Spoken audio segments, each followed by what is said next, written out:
Inverter AC में अगर आपकी एसी काम नहीं कर रही है और आप जानना चाहते हैं कि एसी में क्या प्रॉब्लम है, तो इसके लिए आपको आउटडोर यूनिट के ऊपर आना है। आउटडोर यूनिट में ये कवर है, इस कवर को रिमूव करना है। जब आप इस कवर को निकालेंगे तो आप देखेंगे ये आपकी पीसीबी खुलेगी। इस पीसीबी में एक लाइट है। इस लाइट को देखकर आप एरर के बारे में पता कर सकते हैं। आप देख रहे हैं ये लाइट जल रही है। अगर ये लाइट स्टेबल ऑन है तो इसका मतलब एसी में कोई एरर डिटेक्ट नहीं हुआ है, एसी में कोई इशू नहीं है। लेकिन अगर एसी में कोई इशू होगा तो ये एरर ब्लिंक करेगी। आपको इसकी ब्लिंकिंग को काउंट करना है। ध्यान रहे, जब हम इसको काउंट करें तो 1 से 2 बार क्रॉस वेरिफिकेशन कर लें कि जो काउंटिंग हमने की है वो सही है या नहीं, क्योंकि अगर हमने काउंटिंग में गलती की तो हम एक एरर से दूसरे एरर पे शिफ्ट हो जाएंगे। तो जैसा आप देख पा रहे हैं, अभी हमने एसी ऑन किया है, लाइट कंटिन्यू ऑन है, इसका मतलब अभी तक एसी को कोई एरर डिटेक्ट नहीं हुआ है। और अभी आप देख पा रहे हैं ये लाइट ब्लिंक कर रही है। हमें एक बार स्टॉप होने के बाद अब ये काउंटिंग को गिनना है। जब ये दोबारा ब्लिंक करना स्टार्ट करेगी,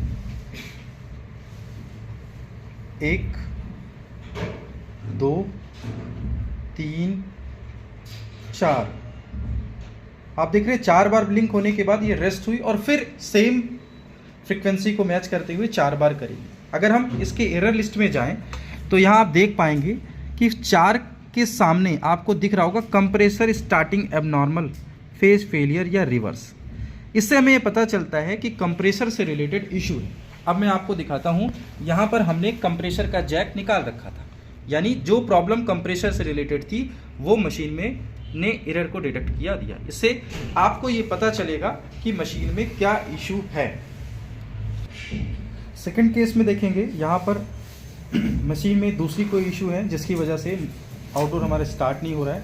लाइट ब्लिंक करी 1 टाइम, 2 3 4 5 6 7 8 9 10 11 टाइम्स।